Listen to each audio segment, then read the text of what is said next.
Hey everyone, my name is Brenda Isbeth, pronouns she, her, ella. So a look ahead, we're going to start off with some introduction. So if you can please rename yourself, you can click on participants, your name, and the little dots. You can add your pronouns and the campus you're from. Next, we're going to go ahead and start with our icebreaker, then transition over to Dr. Nikki Elliott, giving her presentation on mental health awareness, and then finally wrapping up with feedback form and a few announcements. Awesome. So if everyone can just rename yourself.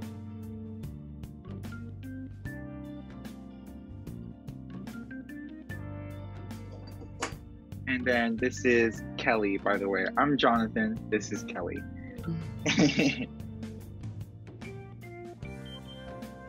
Hi everyone. Hi Kelly and Jonathan. My name is Catalina Castillo. I am waiting to see if everyone's ready. Changing their names.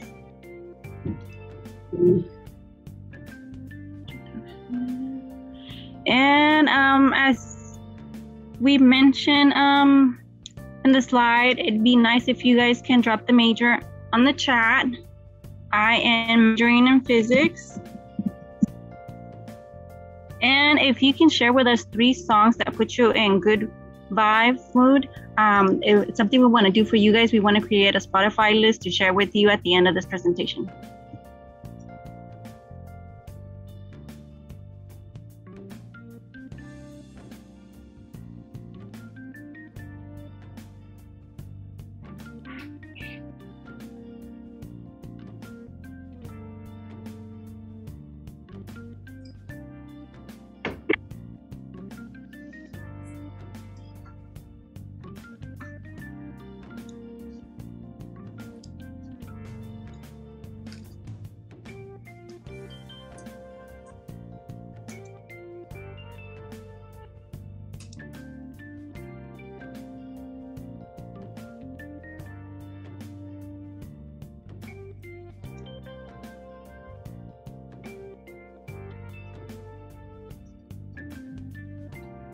Thank you everyone for doing, for dropping that information on the chat. Are we ready for Brenda? I think so. Awesome. So we're going to move on to our icebreaker. Okay, so how it works is that we'll have the first person share a fun fact about themselves. So for example, I can say my favorite dessert are brownies. And if somebody else shares that fun fact, then they'll say link. You can put it on the chat or unmute yourself. And then that person can, go into more detail, maybe like, oh yeah, I love brownies with ice cream or something like that. And then they'll go ahead and add a new fun fact about themselves. And then someone else will link. The game ends when we're all linked, when everyone is able to share a fun fact with somebody else. So we'll go ahead and start with Jonathan. Awesome. So a fun fact about myself is that I am a first-generation student.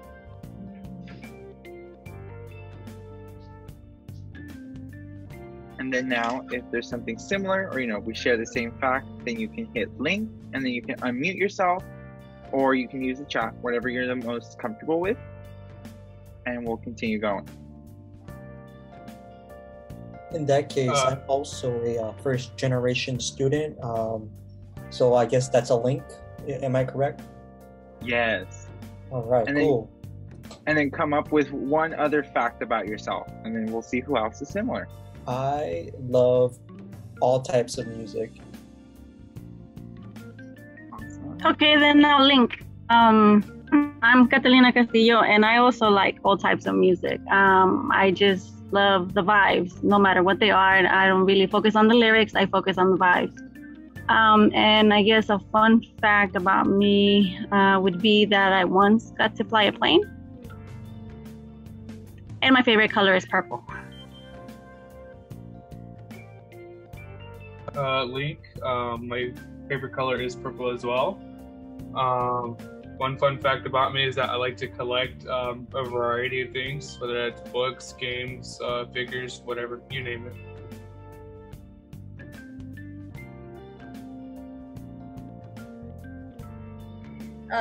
I also used to like to collect books too. When I was little, I had a rock club, and my name is Francisca, and I'm a liberal studies fourth year, and I love to paint and play soccer.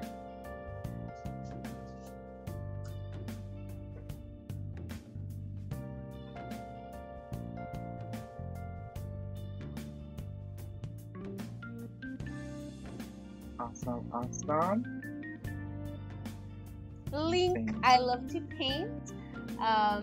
Let's see, a fun fact is that I am creative. I'm very creative.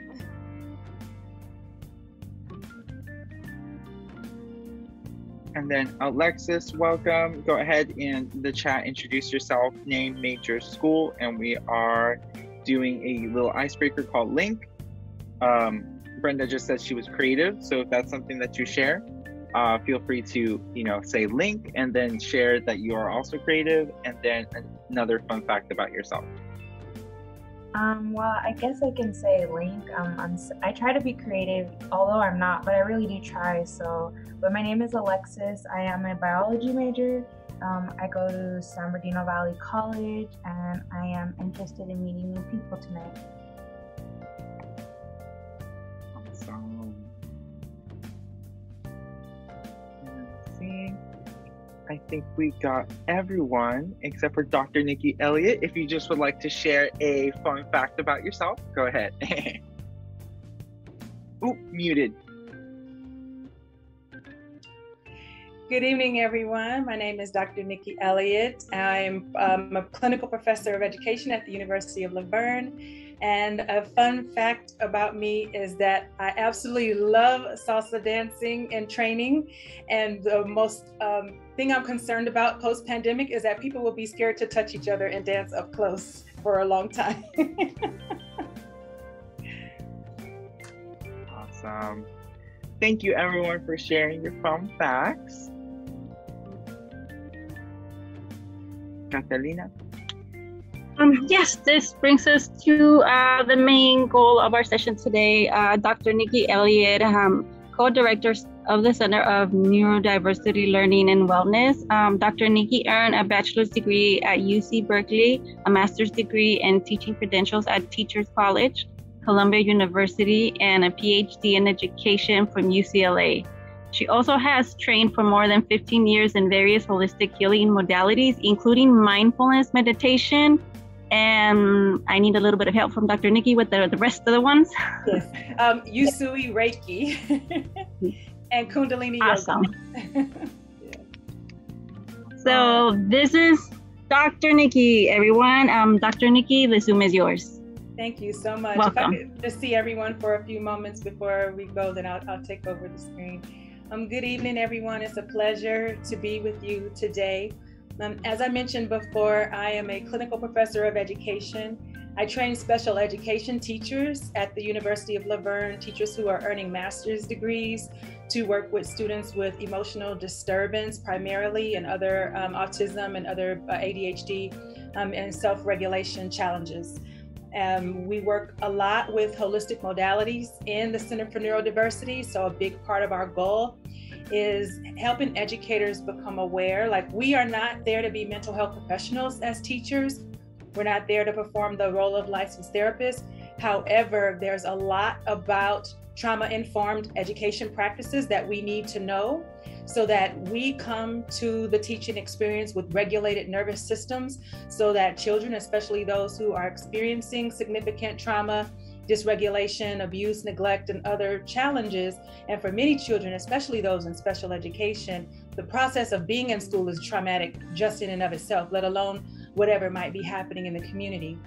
And one of the things that we have found in our research is that the regulation and calm and grounded and centeredness of the teacher has a very significant healing and regulating effect for students.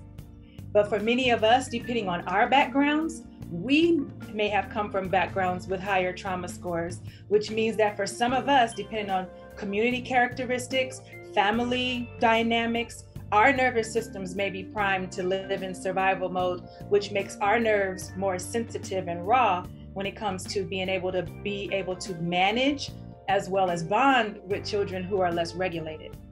And so I want to share this presentation with you today, where we're going to have a little bit of conversation around what does it mean to become a trauma-informed educator.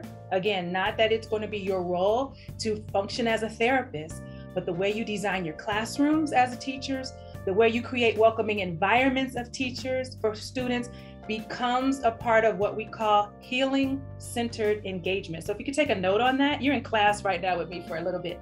So we're here to talk about how you're going to become, your very presence becomes part of the healing environment. We call it creating a cocoon of care, where students walk into your classroom and just by the very nature of being in your presence, they sense a settledness in you, they sense a calm and a groundedness in you that allows them to turn down their defenses and open up the learning centers of the brain and the healing centers of the body and the trust centers of the relationship bonding mechanisms of the heart. So that's how much power we have in how we show up for our students, which is grounded in what we've done for ourselves to prepare to step into classroom spaces. So am I in the right space today to talk about this topic? Thank you. I thank those of you, I know everybody has their reasons for having the camera off, so I'm not judging it, but I do thank my buddies with cameras on. And I like being able to feel like I'm sharing with an audience that's present. So we're here today to talk about, and just relax and know you don't have to take shots of every single thing. Kat has slides to share with you, the copies of this when we're done. And so by our time together today, we're going to cover a couple of things. You'll understand the importance of being a trauma-informed teacher as you continue to grow in your practice. I'm going to introduce you to something called the vagus nerve, which is the longest nerve in the human body. And it's the most important nerve for being able to build healing and bonding relationships with students and with anyone in your life. And we're going to take some time at the end to experience a couple of mind-body practices, some breathwork practices. Again, I'm sorry, this presentation was last done for healthcare providers. So I'm going to say for teachers and students that will help you manage stress and optimize your well-being. So first we need to talk a little bit about what is a trauma. Everybody's speaking about a lot about trauma now in a lot of different spaces. So we need to ground it for what it means for us in the classroom setting. So the word trauma simply means wound, and they can be physical or psychological wounds.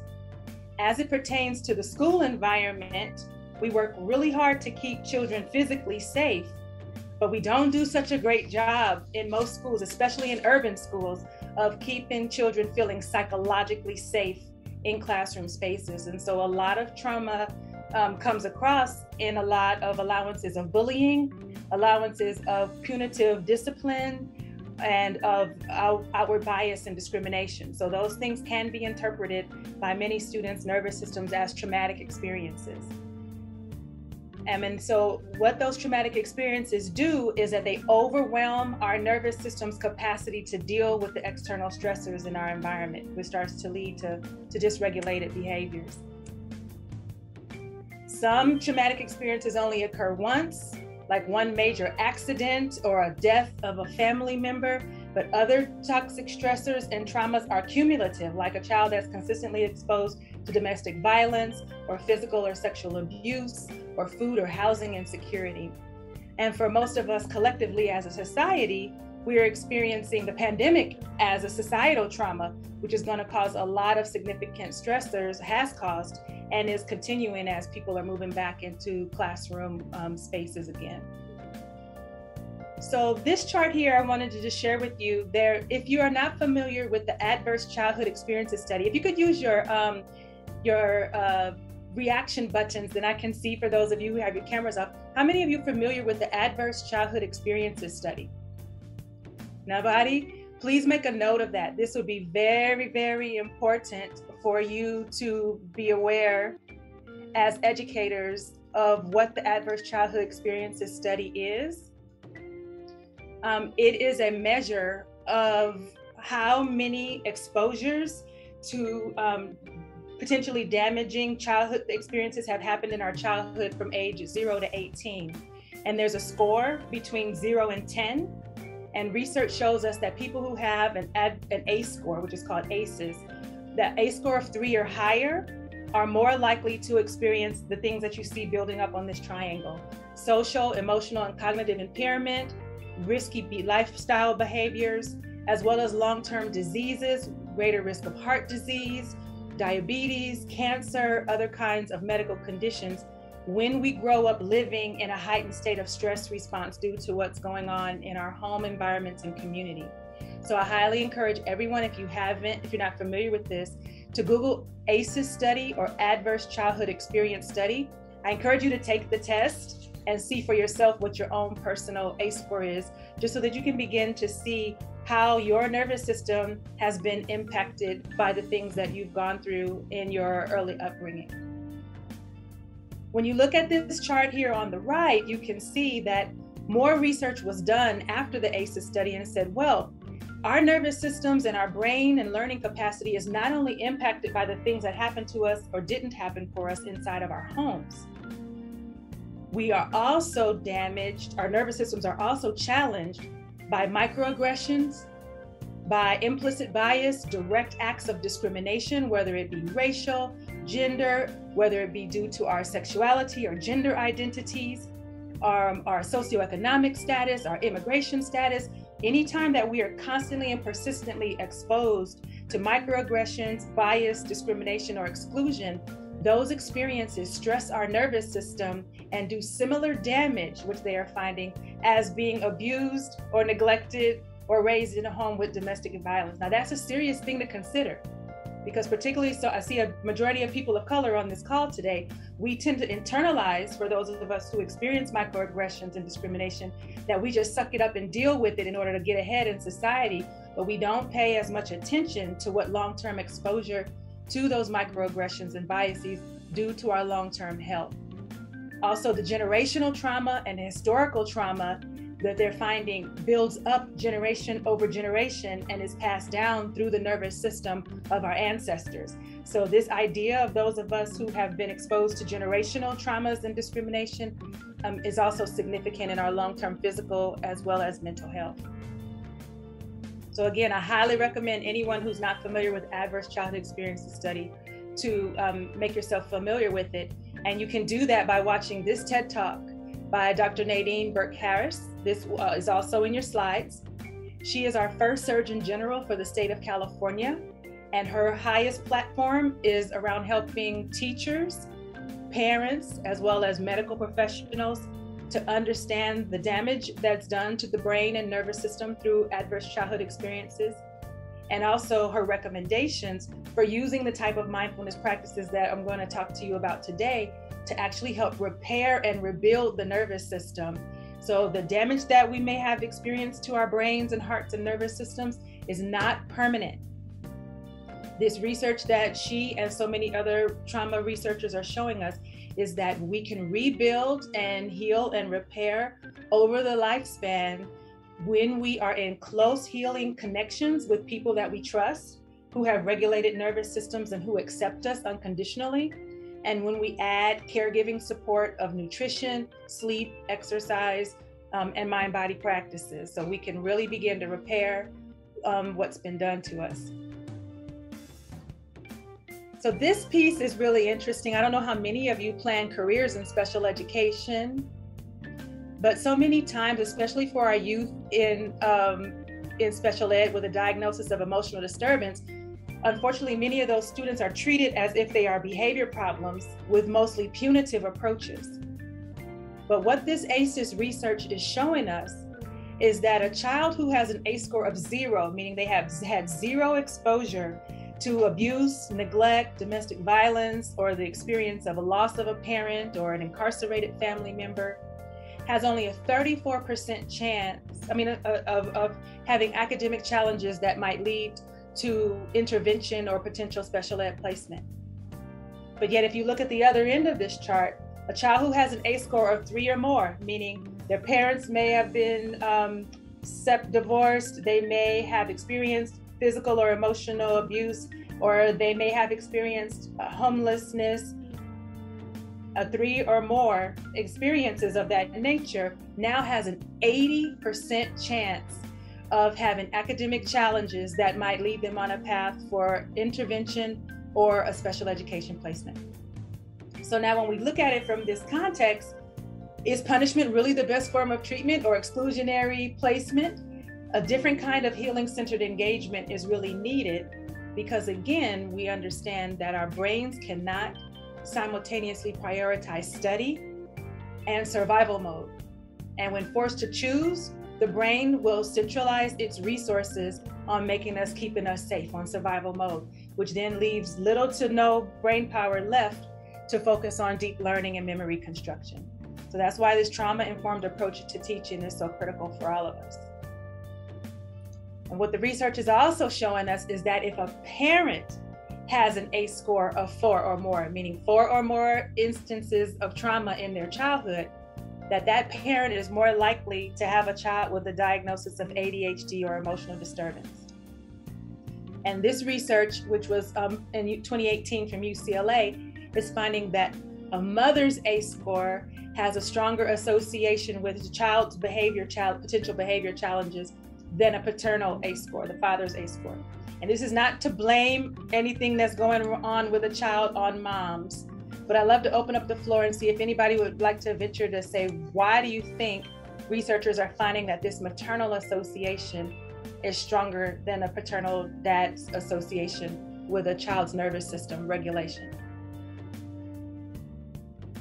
I think that it's because the mother is the one that carries the child in her womb, and so everything that she feels, probably the baby feels too. Yes, and that the baby's nervous system is being formed by the condition of the mother's nervous system. So if a mother has a lot of cortisol and adrenaline in her body because she's living in survival mode and stress because challenging things are happening, that baby's nervous system and cortisol levels are being shaped by that. You're exactly right on point with that. Thank you for sharing that.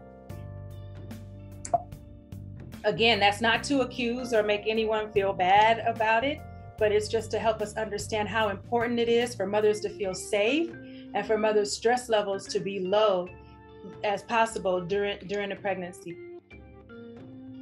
And so in my research at the university, my work is around knowing a teacher's ACE score. So when any teacher who takes my neurobiology and mindfulness class, they take the ACEs test, and you can find it online. If you want to take it for yourself, you can just Google ACEs test and see what your score is.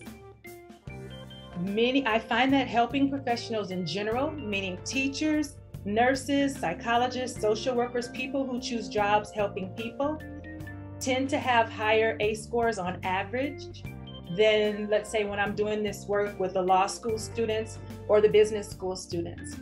Would somebody be willing to jump in? There's no right or wrong answer. Tell me, why do you think in my research I see on average that helping professionals like teachers, nurses, coaches, therapists have higher ACE scores on average than when I do this work with business students, law students, and tech people? I would say because they're more emotionally involved with other people. Yeah, more emotionally involved with others. Thank you. Would anybody else want to jump in? Why do you think that I might be seeing that consistently in our research? I think because if you're pursuing a career with a higher education, you tend to have a little bit more socioeconomic mobility to pursue that. So you might be not a person of color. Not a person of color. You mean higher? So like doctors and lawyers tend to be more towards Caucasian and white compared to other fields. How do you associate that with a higher ACE score? I want to hear your logic all the way through. Like when we think about like race and ethnicity, there's definitely a lot of like mentioned microaggressions, racism, discrimination. There's a lot more factors that take a role in our daily lives that we sometimes don't even realize. Excellent. You're right about that. So ACE means adverse childhood experiences. I see someone in the chat asking on that. So adverse childhood experiences is what ACE stands for. So I see your point, and I want to share with that. What the research found in the adverse childhood experiences study is that ACEs are common across all socioeconomic groups, across all income levels. It's just that the type of ACE changes. So you got that? So you're right. So for people of color, the ACEs may more come from microaggressions or from stressors, or if it's socioeconomically conflated with race around housing or food insecurity. But even with higher income, the study was normed on college-educated Caucasian professionals. And even among that group, there were still of mental health professionals, there were high ACE scores around sexual abuse, domestic violence, parents with mental illness, things that have across the board, nothing that is buffering wealthier college-educated white people from having higher ACE scores. So thank you for bringing up that point, because there is a misconception that ACEs are going to automatically be higher among populations of color, but that just the type of them are different. And because wealthier white people have the resources to handle their problems privately, it's not as recorded as it is for us in the public health records or the social databases. You got that? But part of it is that helping professionals tend to choose professions that help people because of the things that have happened to them. And the desire to want to help other people be better. You got that? So a therapist who might have a high ACE score wants to become a therapist or a nurse. Maybe I want to be a nurse because my mom died of cancer. Maybe I want to be a therapist because I witnessed domestic violence and I want to make sure that doesn't happen to other people. Or I want to be a teacher, especially special ed teachers, because learning was hard for me, or because I had a sibling with a Down syndrome or autism, and now I want to help. So we come into the professions sometimes, not always, wanting to help because of what happened to us.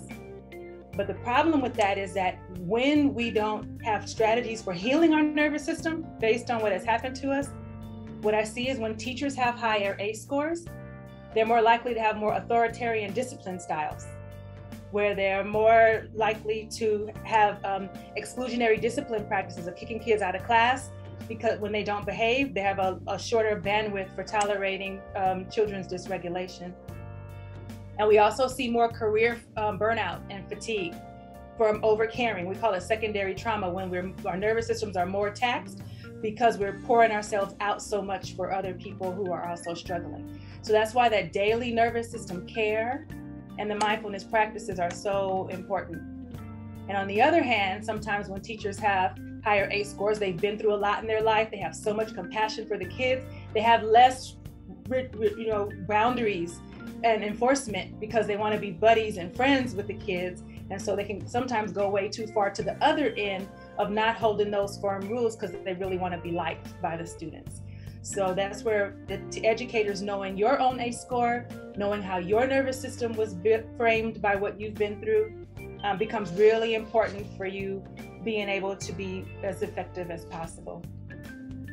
So what I'd like to do before I move on from here is just to stop the share and just open up the conversation just for a few minutes.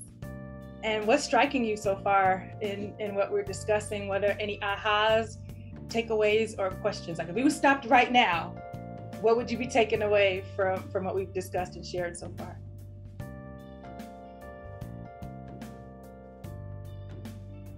Either in the chat or out loud, I'd appreciate the interaction. I would say I do identify with what was mentioned as far as being a parent, having a child of special needs, and then looking back, knowing that I was going through a lot of emotional stuff. Mm-hmm. And at some point there is that thought of like, it was my fault for not taking care of myself, things like that. And it's like part of the reason why I feel like the need to advocate and volunteer and help out and, become in a way an educator, because I never grew up thinking I want to be a teacher, but it slowly came to be part of my life because of everything I had gone through. And then like the bilingual part is part of it too, because I I feel the need to help out others. When we started this presentation, we had talked about like some of the songs that we wanted to put together. And when I picked my songs, I realized there was something in common, and like Will Smith was in all three of them. And then I was like, oh, well, he's cute, right? But then I kept thinking about it. I hadn't thought about it. When I think I really love the Fresh Prince show, because I identified with him. You know, when I first came here, I was in 4th grade. And one of the things I used to watch was the Fresh Prince. And it was like, this is a person who was moved from his home into a new place where he didn't fit in. Even though he spoke English, it was like speaking another language, because, you know, it wasn't the proper way to say certain things, and he would dress differently. And I think that's why, you know, I didn't put it together. That was part of the reason why I love the show so much, because I identified with him being someone who migrated here, felt like an outsider. Even though I was living with family, I didn't know the language. I looked differently, I dressed differently, and I spoke differently, you know? So, yeah, there's a lot of stuff that you moved around today. Yes, and it's all real. Blessings. Thank you, everybody, showing that love for her vulnerability to share at that level. We respect that so much, and it's so important, Francisca, that we understand that when the nervous system is constantly, and we're going to look at that on the next slide, trying to find a space to belong, trying to find a way to feel good enough, trying to find a way to feel liked, that those resources pull the nervous system out of learning mode and bonding mode and healing mode. So the more that we can resolve that within ourselves, and the more that we can create classrooms as you move into your profession where students feel that, and they're never left on the outside, that we're not just hurting each other's feelings when we don't treat each other well and welcome and include each other. We're actually altering each other's physiology, the way each other's brains and nervous systems function, by the way that we treat each other, by the way that we allow bullying or exclusion to happen in our classroom. We're actually creating conditions that are shaping the nervous system and the brain of our students. That takes it to a whole different level as it relates to welcoming students, especially as Francisca is saying, that are different or that perceive themselves or have been perceived in the environment to be some kind of outsider. That we have to break. The nervous system needs that sense of being an outsider to be broken down as quickly as possible. So I'm glad you have survived and thrived in that. And just know too, Francisca, for your child, that the research is showing that the brain can rewire itself over the lifetime. So it's nothing. Oh, is that Catalina? Why did I think Francisca was speaking? It was Catalina? Oh, I'm so sorry. Your box was yellow around, so I thought you'd been the one that was speaking. So I'm sorry. So Catalina, thank you. That it's not finished. All right, it's not finished. Neuroplasticity says the brain and the nervous system can be rewired over the course of a lifetime. So just be really clear about that, and very gentle on ourselves for assigning blame to ourselves. Anyone else want to share? What would be a takeaway so far? What struck you so far?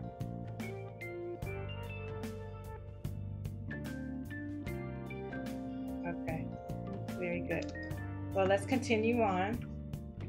So as I just mentioned, as it relates to trauma-informed teaching, our brains and our nervous systems are constantly scanning our environment, asking 3 questions. Am I safe? Do they like me? And am I good enough to belong here? If we walk into a classroom space and our nervous system is not just what people are saying, it's also all the nonverbals. And we get, yes, I feel safe. Yes, I feel liked. Yes, I feel good enough to belong here. Then the brain opens up for learning. The brain opens up for healing the body. And the brain opens up for bonding and emotional connections and relationships. And would you agree that those are the 3 things that we need to have effective learning? So that means we need a nervous system that is grounded and regulated in a sense of safety and care. In school, we keep thinking, I know when I was a little girl, I went to Catholic school, and there was only 1 grade for every classroom. So if you didn't like the 4th grade teacher, there was only 1 choice. There's no other option. So if I came home and said, Mommy, my teacher doesn't like me, what I was told was, you're not there to be liked. You're there to learn. And a lot of people, especially in my generation, were told the same thing. It doesn't matter how people think about you. It doesn't matter what that teacher feels about you. You go there and learn. But now what we're learning in neurobiology is that unless a child has a safe and loving space outside of school, where they do get the love and the nurturing, if they're not getting it in the classroom from the teacher, then the brain is downregulated into survival mode. And so when the answer is no, I don't feel safe, I don't feel liked, and I don't feel good enough to belong, this amygdala, you see this part of the brain right here, this kind of purplish part of the brain gets triggered. And it throws the body into the fight, flight, or freeze mode. And when that happens, when the brain is in the fight, flight, or freeze mode, the brain cannot activate this prefrontal cortex. I'm sorry, my slide, I have a new mouse and it is being very sensitive right now, so it's making my slides jump. I apologize. All right, so it's not able to activate the PFC. So if you look here at the biggest part of the front of the brain, the PFC, the prefrontal cortex, is where we have our learning centers of the brain, our executive functions, our impulse control. All of those things are not available to us when our amygdala is being triggered into survival mode. So we're, again, actively altering the structure of each other's brains. So what helps us downregulate and be in learning mode is something called the vagus nerve. So I want you to take a note. If you walk away with only one thing that you hear from me in our time together today, I want you to walk away with this idea that your most important job as a teacher for connecting with students, especially those who have been impacted by trauma, abuse, neglect, or toxic stress, is for you to have a healthy vagus nerve, which means a grounded and settled nervous system, and for you to create conditions in your classroom, whether it be through mindfulness practices, breath work practices, laughter, games, community connections, eliminating microaggressions, eliminating bias and bullying, so that the vagus nerve can be activated and stimulated in your students. That will be the first and most important step for creating an environment that leads to health, learning, and social engagement.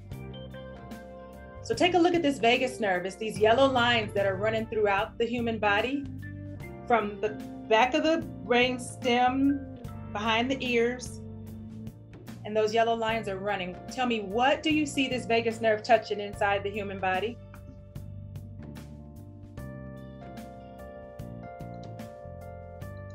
Would anyone be willing to just holler out for me? What do you see it touching? Everything. Thank you, Catalina. Yes, everything. All the major organs of the human body are innervated by the vagus nerve.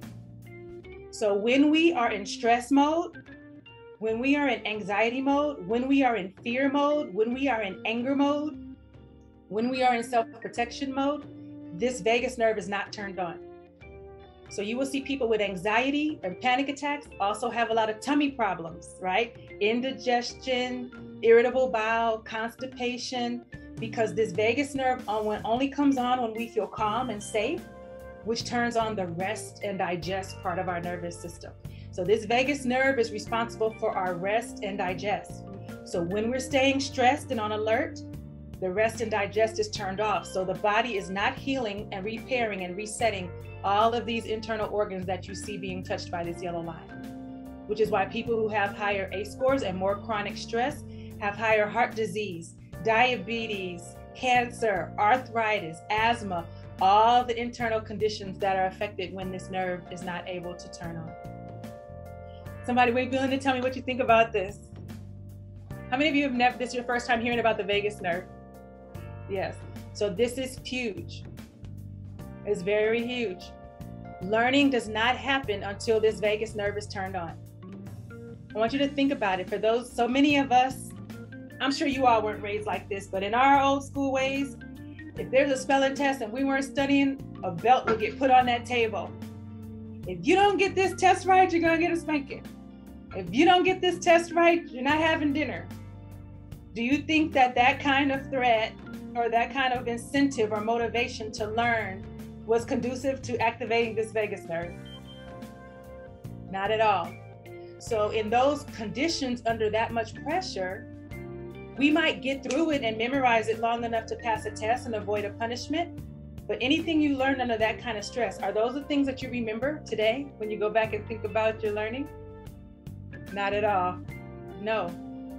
Because we learned it in survival mode to avoid a consequence, but we were not in a relaxed space for that learning to really sink in and get into the long-term memory centers of the brain. So your capacity as a teacher to have practices and culture in your room that helps build this connection is going to be critical.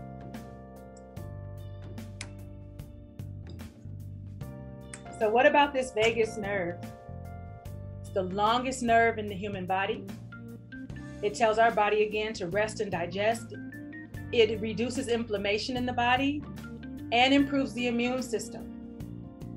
So it's really important. We want to build our immunity against the coronavirus. We want to improve our immunity around flu. Why do you think people get so many, every cold that comes by and other people don't? Sometimes it's genetics, but it's sometimes people who tend to have higher stress and anxiety, have lower immune systems and higher inflammation, and are more susceptible to the germs and bugs that go around.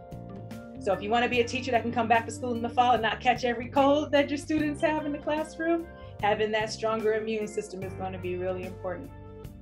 And again, we've already discussed that the vagus nerve enhances our capacity for social connection and empathy, and it also opens our pathways for memory. So how do we stimulate the vagus nerve so that we can have that nerve be as strong as possible?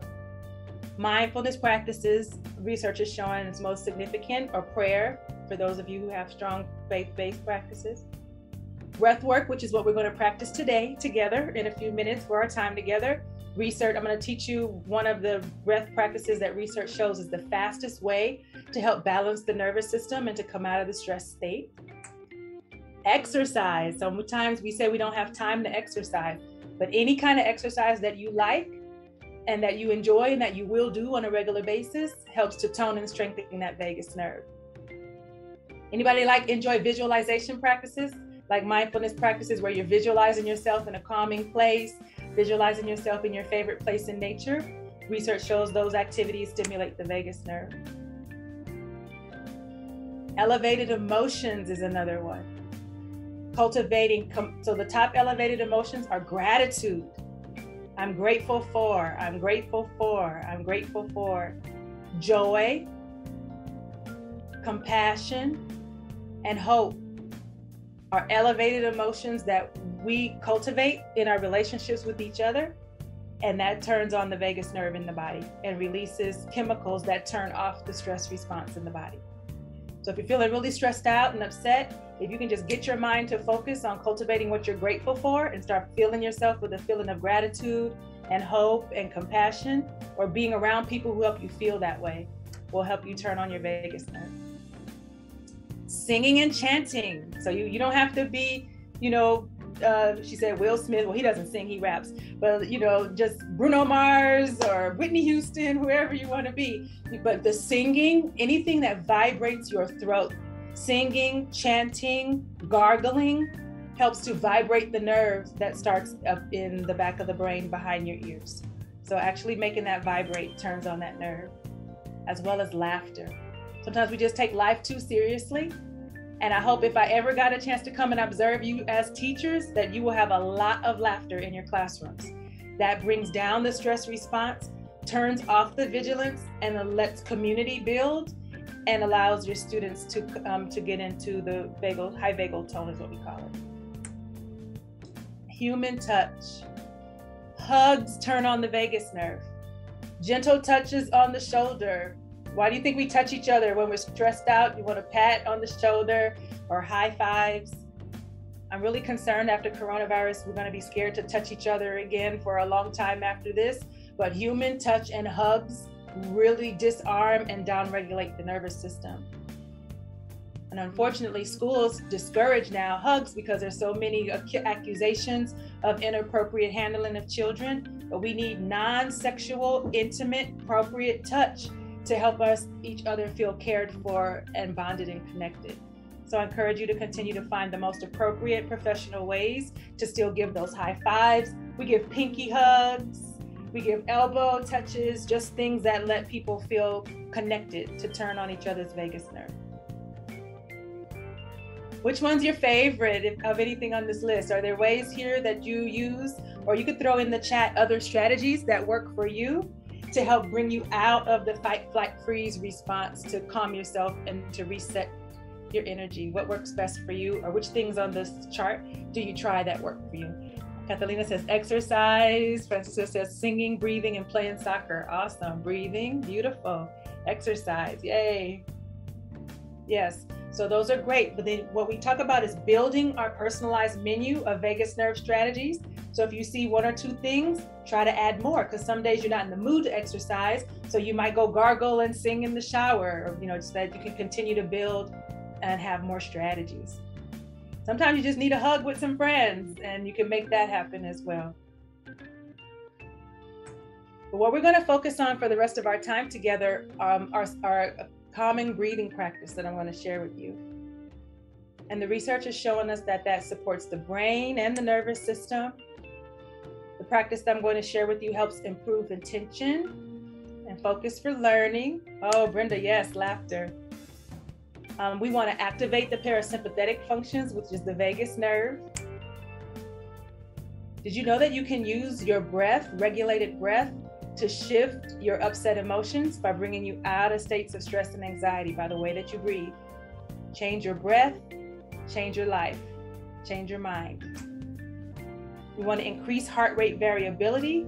So being able to slow your breath down can help you lower high blood pressure over time, research is finding. And improvement of lung function. So especially those of us who have asthma or other respiratory conditions, these breaths help create more space in the lungs. And all of this helps with our mental health and well-being. So right now I'm going to show you how we help use mind-body practices for our well-being. And I'm going to teach you a practice called Coherent Breathing. So Coherent Breathing, we're going to use the pace for adults.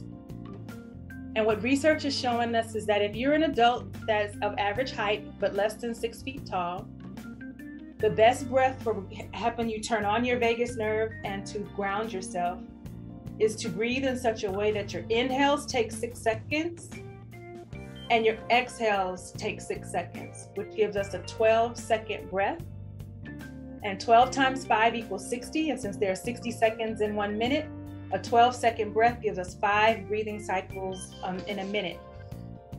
So that 5-cycle breath per minute is what helps us balance our nervous system. So any questions? I'd love to hear what came up for you as you were introduced to the vagus nerve. And then after we share a little bit about that, I'm going to, for the rest of our time, teach you the coherent breathing practice, some practices that help build social emotional well-being and strong mental health. And then I'll take questions at the end. So what comes up for you when you heard about the vagus nerve and saw some of those ways of bringing ourselves to calm?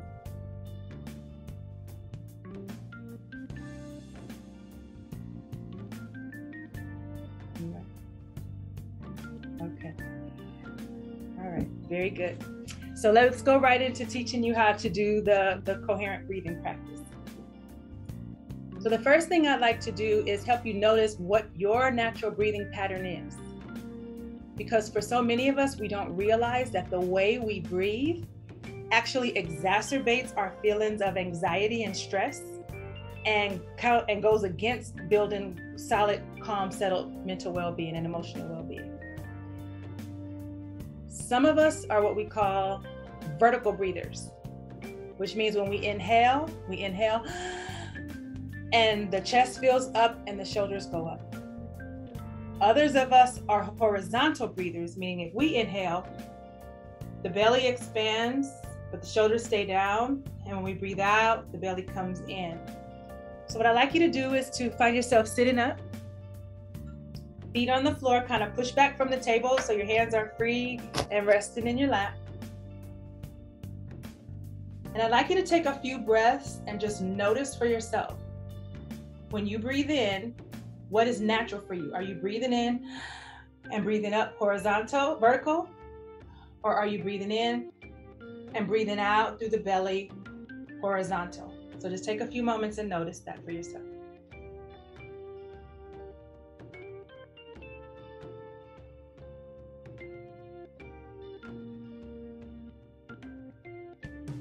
And once you think you know whether you're breathing up or whether you're breathing out, please type in the chat whether you are experiencing yourself as a vertical breather or a horizontal breather.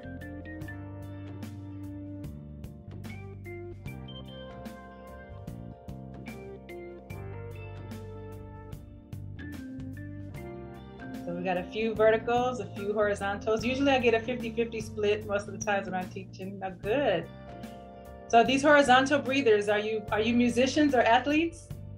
You've been trained to breathe? Awesome, very good. So vertical breathers, do you notice that you are more prone to anxiety? My vertical breathers? Yes. So am I vertical breathers? Do you have asthma or other types of respiratory challenges? No? Okay. So typically, thank you. Typically, not all cases, but a lot of cases, people who, like more asthmatics and people who are trying to catch their breath will develop that habit, and then it becomes the way of breathing. But research shows us that vertical breathing is an anxiety-provoking breath.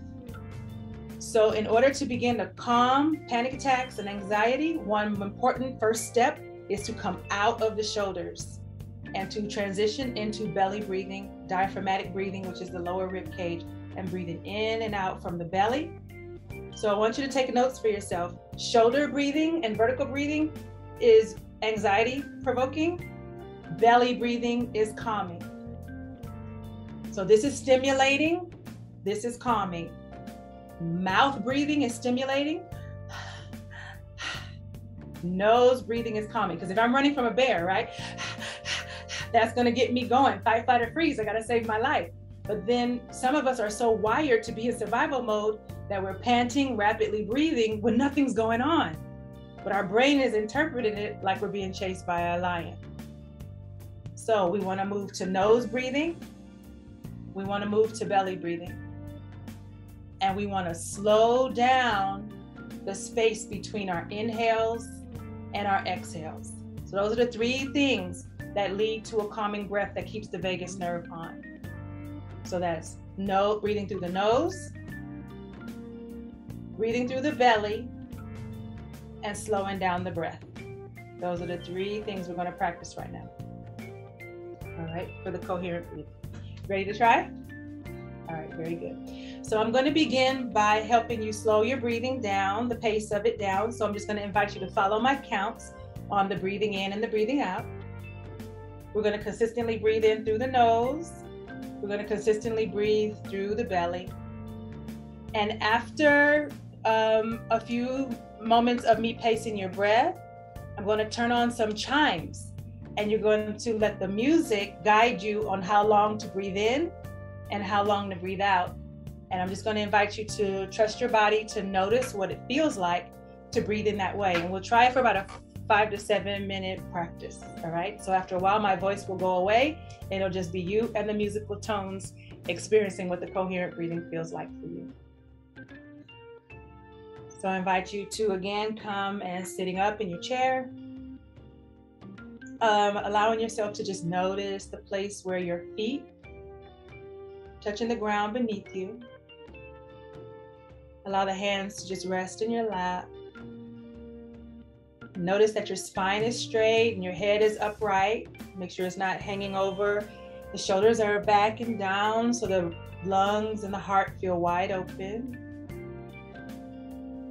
And I'm going to invite you to take a deep breath in with me through the nose and exhale, open mouth. And following my count, breathe in, 2, and breathe out, 2. Again, breathe in, 2, and breathe out, 2. And breathe in, 2, 3. Through the belly, breathe out, 2, 3. Again, breathing in, 2, 3. And breathing out, 2, 3. Expanding more, breathing in, 2, 3, 4. Breathing out, 2, 3, 4. Again, breath in, 2, 3, 4. And breathing out, 2, 3, 4. Adding the chimes. Breathe in as long as the tones are rising higher. Breathing out as long as the tones are falling lower. Breath in. And breathing out.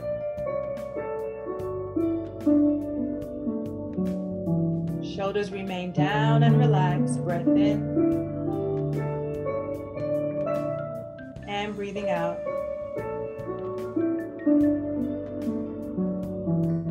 And continue on your own without my breath, my voice.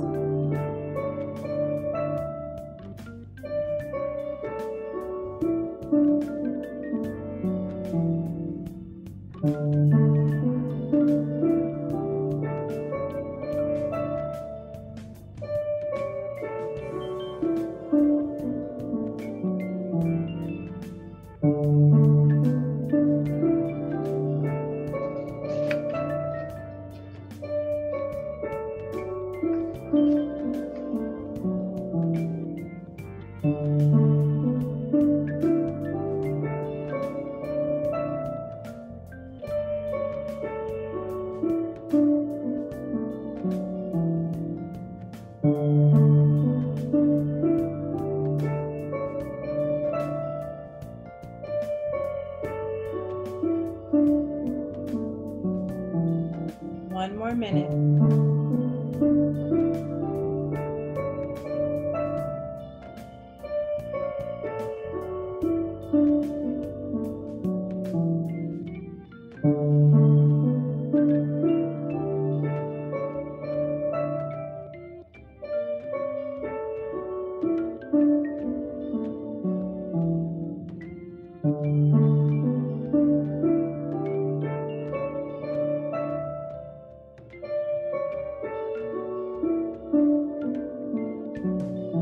Last round.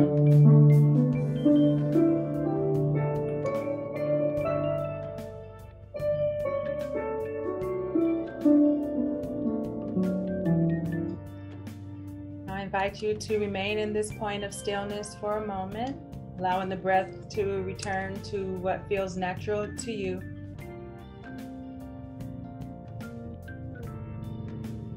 Just take a moment to notice and scan your body from the top of your head down to the tips of your toes. See if you can notice one thing that feels shifted or different in your body or in your mental or emotional state after your practice. Some of you may have found the practice calming. Some of you may have found it stimulating. Others of you may have found it aggravating for any number of reasons. Just be true with whatever it is for you.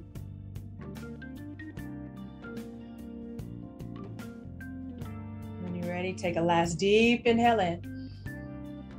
And exhale, open mouth. When you're ready, you can slowly open your eyes.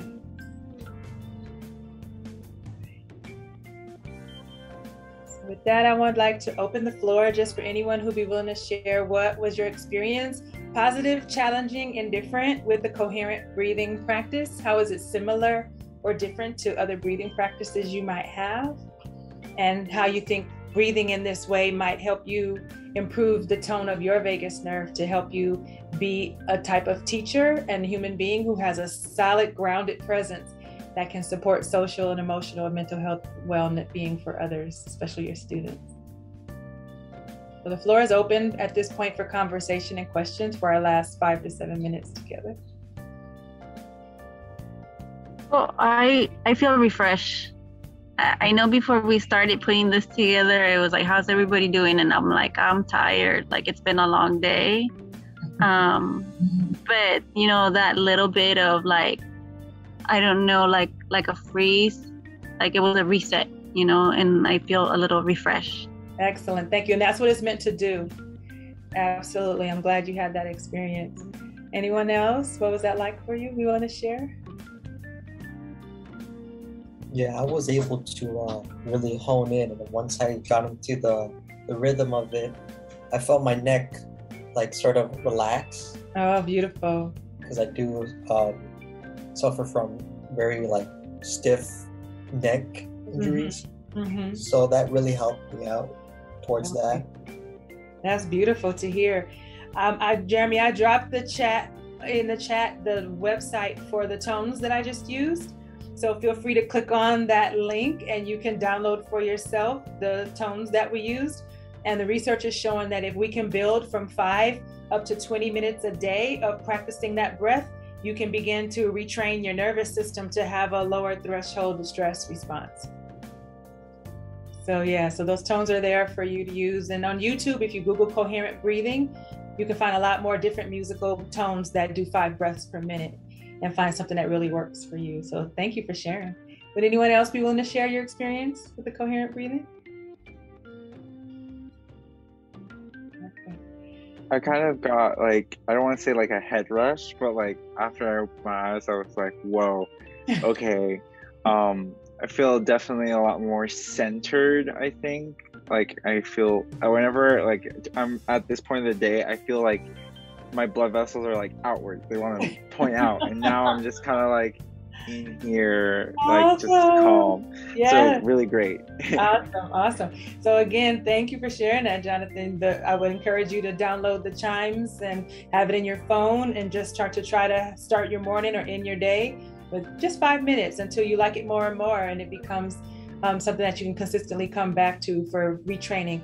And we never get enough of it, just like we never stop brushing our teeth every day. We never stop taking a shower every day. So we say, if you want people to hug you, kiss you, you want your lover to want to be close to you, we're going to have good oral hygiene, right?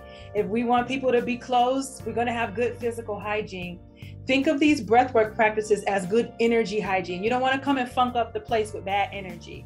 And so these breathing practices help us dump the energy trash can of our nervous system, because stress is always going to keep happening. Traumas and upsets are always, unfortunately, going to be a part of our life. So we're going to always be needing to cleanse and clear our energy trash can and reset our nervous systems. And so that's why we come back to these breath practices every day for a lifetime of good social and emotional balance and health, especially as teachers, because our children are completely saturated in our energy when they're inside of our classroom. So it's our responsibility to create an energy in the classroom that gives them a good chance to co-regulate to our healthy nervous systems. So unless there are any questions about anything that I've shared today, I would just like to find this natural point to stop and just know that Catalina has the slides to be able to share with you everything that I presented today. There are also a couple more breath practices, alternate nostril breathing and vagus nerve breathing, that are also on the slides. And you can teach yourself a couple other breathing practices that are very easy to do and are also online on YouTube if you want to find some tutorials. Thank you all. It's been an absolute pleasure. I wish you the best in developing yourselves and preparing for your careers in education.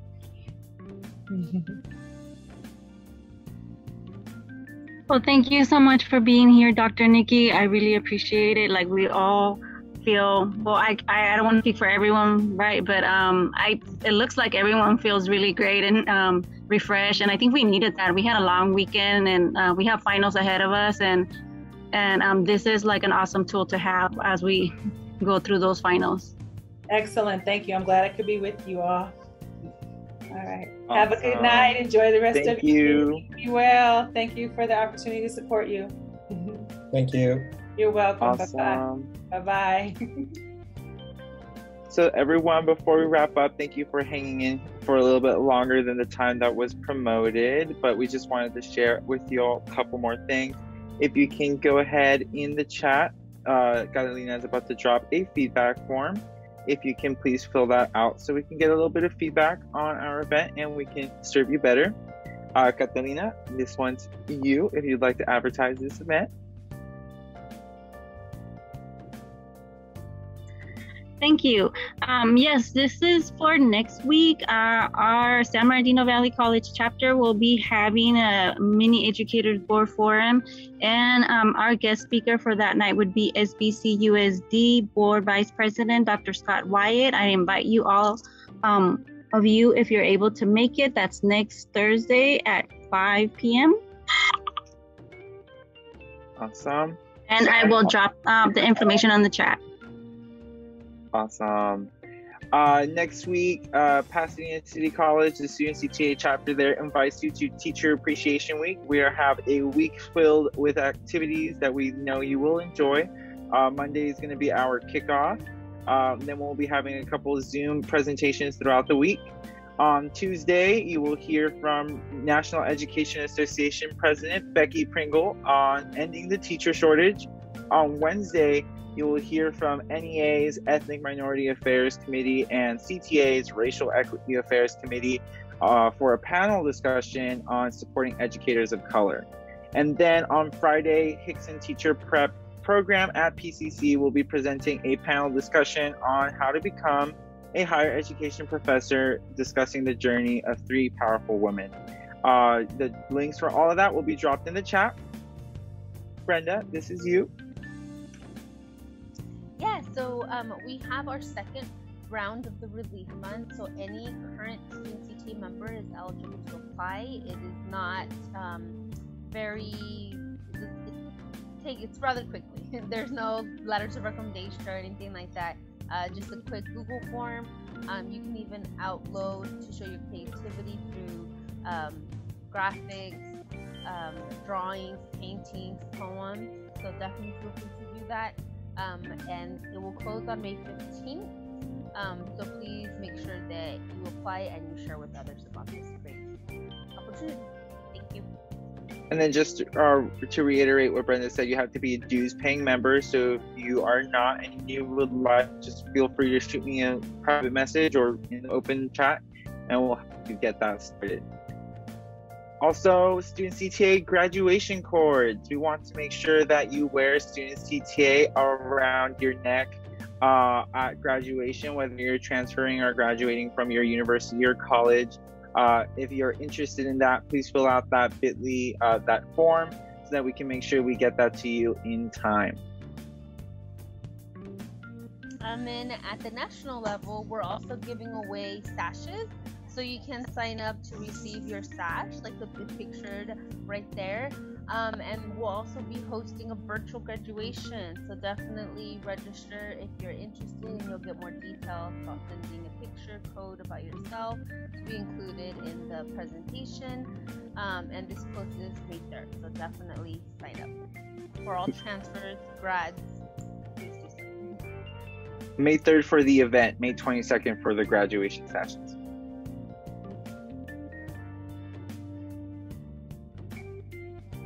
And we also have our wonderful pen pal program. This is round 2.